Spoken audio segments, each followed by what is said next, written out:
there's been some doubt about what's going on with our elections. We know that George W. Bush, think of all the damage to this country that would have not happened had George W. Bush not been elected president. We know that the Supreme Court now gave him the election in 2000 because the consortium of newspapers actually counted the Florida vote, and sure enough, Al Gore won. But what about 2004? New evidence has come to light. Bob Fitrakis, political science professor in the Social and Behavioral Sciences Department at Columbus State University, or State Community College, co-author of 4 books with Harvey Wasserman, including Did George W. Bush Steal America's 2004 Election? Freepress.org, his website. Bob, welcome back to the program. Glad to be back, Tom. What is the new evidence that has come out that pretty much nails it that the election in Ohio was stolen? By the way, I had Ken Blackwell on the program a couple of months ago, and I asked him, were the votes tabulated anywhere outside of Ohio? Point blank, asked him that in the 2004 election, and he said no. Well, you should ask them if they were anywhere in or outside of Ohio, because if you look at what we filed was in part the Secretary of State's election production system configuration for web results entry. That is the architectural map of what was going on in Ohio on election night. And we also published the contracts. The contract said there should be a backup system.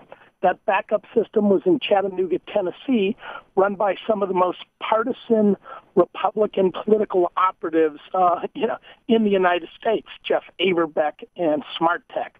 They had the Swift boat sites down there. They had sites tied to the White House, GWB 43, and this was the backup site. Now, what's interesting... Is this also the group that was running all the emails for Karl Rove that vanished?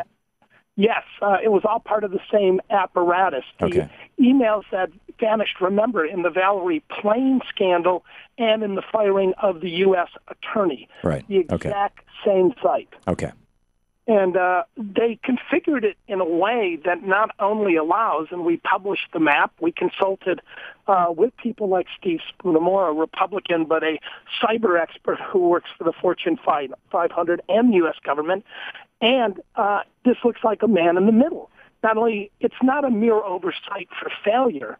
What it is a way to directly input votes. It's standing in between the county central tabulators and the Secretary of State's office. Now, if you hang on just a second here, if you watch White Collar or if you're a fan of or have ever watched movies or read books about con artists, Man in the Middle is a well-known con. Basically, that's what you're talking about here.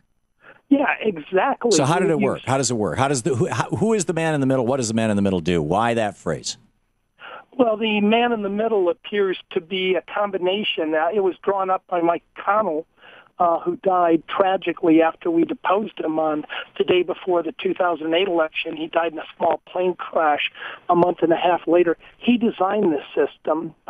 He's a well-known political operative that goes back to Bush the Elder. He was his database guy, and he used Smart Tech as sort of the server, huge capacity down in Chattanooga, Tennessee. And then at a local level, they were using a group called Triad. You may know them. They were involved in creating the butterfly ballot in 2000 that confused people in Florida.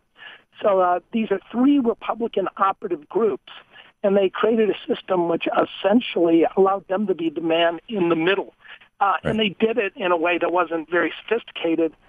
They run a partisan group, kind of ran a group called New Media, incredibly partisan, working with, people like Barry Jackson and Sin Horse, these Republican operatives. So then he gets his wife a company, even though we have sources, including family members, that said she didn't even know she was running the company. But there he created a new one called GovTech. So all of this is under a supposed neutral company, but it's all the same people. Now, it's all the same political operatives. Bob, pardon my interrupting, but we only have about a minute and a half left. I want to just nail this down. My understanding is that this mirror site, what was supposed to be a backup site, was created. But in fact, it wasn't actually a backup site. In fact, all of the information from the voters ultimately to the tabulators, from the people actually voting to the people who were to the actual count, had to go through this so-called backup site, and that was the man in the middle, and that was in Chattanooga. Do I have that right?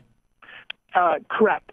And they had the capacity, instead of just reporting the actual vote count, they had the ability to change input new votes. Right. So, and is there any evidence that they actually did that, or is just the fact that they set it up this way pretty damning in and of itself? Well, the gold standard for stolen elections is, of course, the exit polls. And the exit polls was telling us Kerry was winning by 3%. He ends up losing by 3%. And not only that, we documented phantom votes, about 5,000 in Miami County. We also had, after 100% of the votes coming in Miami County, there was another surplus of 10,000 votes going to Bush that occurred after 100% of the vote was recorded. Some precincts, Clyde, Ohio, as a city, was reporting 131% voter turnout.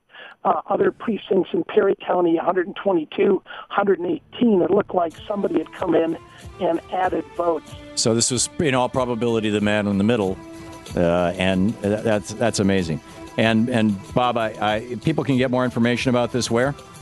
freepress.org. We published all of the documents. Great. At freepress.org, Bob Fitrakis. Bob, you're doing great work. Keep it up. Thanks. Keep the story going. This is, Bush stole 2 elections.